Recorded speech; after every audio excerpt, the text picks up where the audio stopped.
Assalamualaikum warahmatullahi wabarakatuh. Halo sobat-sobat filsuf, gimana kabarnya hari ini? Saya harap dalam keadaan sehat walafiat dan serta dilancarkan keaktivitasnya dalam sehari-hari ini.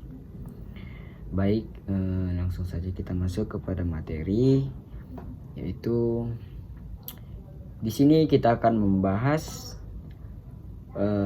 materi konsep dasar filsafat pendidikan Islam.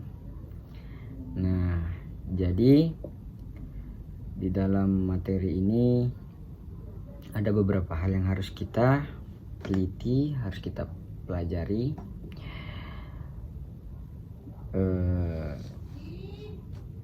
Sebelum itu saya akan memperkenalkan diri. Saya Muhammad Rizka Fadil.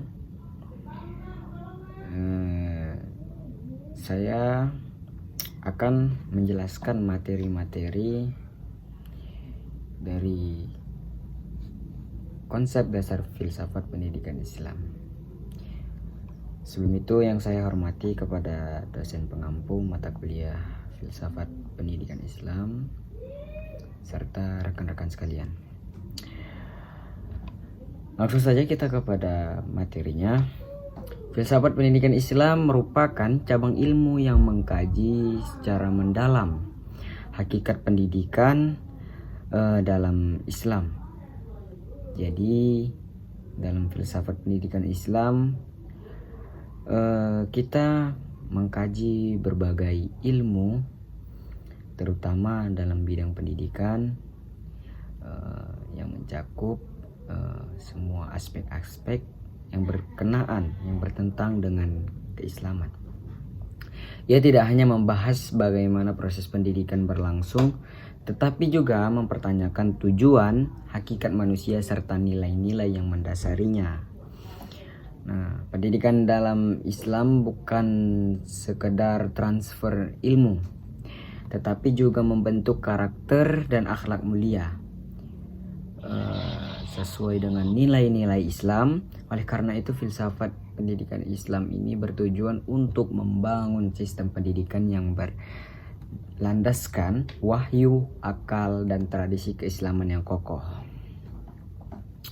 Konsep dasar pendidikan Islam ini terdapat beberapa konsep dasar yang perlu dipahami. Yang pertama ada hakikat pendidikan Islam. Pendidikan Islam adalah proses membentuk manusia yang memiliki keseimbangan antara aspek jasmani, akal, dan rohani. Hal ini sesuai dengan firman Allah dalam Quran surah Al-Mujadilah ayat 11. A'udzubillahi minasyaitonirrajim. Yarfa'illahu alladzina amanu minkum walladzina utul ilma darajat.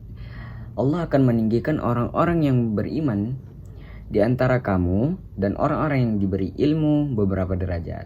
Ayat ini menegaskan bahwa ilmu adalah elemen utama dalam peningkatan derajat manusia di sisi Allah. Kemudian yang kedua, sumber filsafat pendidikan Islam. Filsafat pendidikan Islam memiliki sumber utama yang menjadi landasannya, yaitu yang pertama tentu kita ketahui Al-Quran. Nah, Al-Quran ini merupakan pedoman hidup bagi kita, dan Al-Quran juga merupakan petunjuk bagi kita, apalagi tentang mengkaji ilmu dan pendidikan. Semua ada di sana, baik dari sejarah, baik dari wahyu, dari perintah, semua ada di Al-Quran. Kemudian setelah Al-Quran masuk kita kepada hadis Nabi sebagai penjelasan dan contoh nyata dari praktik pendidikan dalam Islam. Jadi hadis Nabi ya patut kita imani juga.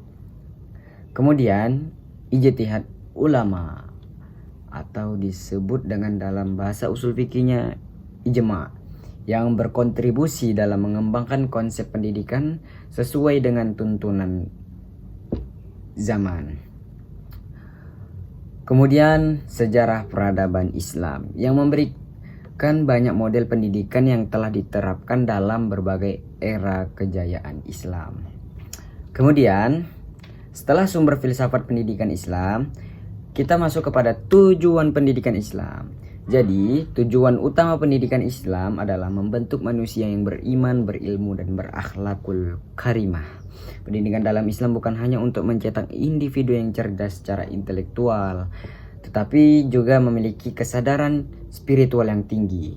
Dalam Islam, tujuan pendidikan Islam dijelaskan dalam konsep insan kamil, yaitu konsep manusia yang sempurna dalam aspek spiritual, moral, dan intelektual. Kemudian setelah tujuan pendidikan Islam, kita masuk yang keempat, metode dalam pendidikan Islam. Metode pendidikan Islam bersifat fleksibel, dapat diterapkan dalam berbagai kondisi. Beberapa metode yang sering digunakan antara lain, yang pertama tarbiyah, artinya ya secara umum pendidikan, tapi secara bahasa pembinaan melalui pembelajaran yang bertahap sistematis. Kemudian tazkiyah dengan arti penyucian jiwa untuk membentuk akhlak yang baik. Kemudian yang ketiga ta'lim, atau artinya pengajaran, yaitu yang berfokus pada ilmu dan keterampilan. Yang keempat uswah hasanah, yaitu teladan yang baik, di mana pendidik harus menjadi contoh nyata bagi peserta didiknya.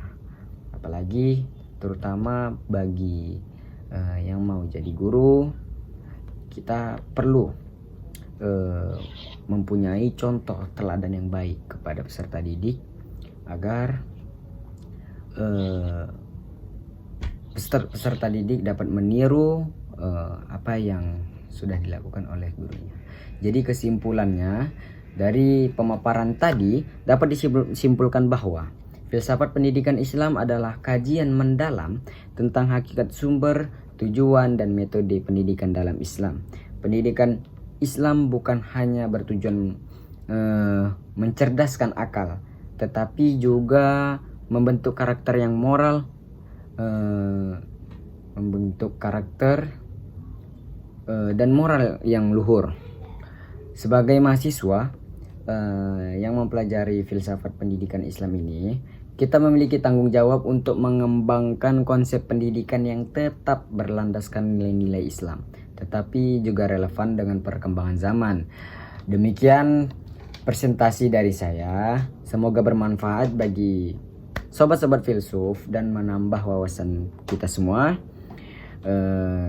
Saya akhiri, apabila ada kata saya yang salah, saya mohon maaf, saya mohon ampun kepada Allah. Wabillahi taufiq wal hidayah. Wassalamualaikum warahmatullahi wabarakatuh.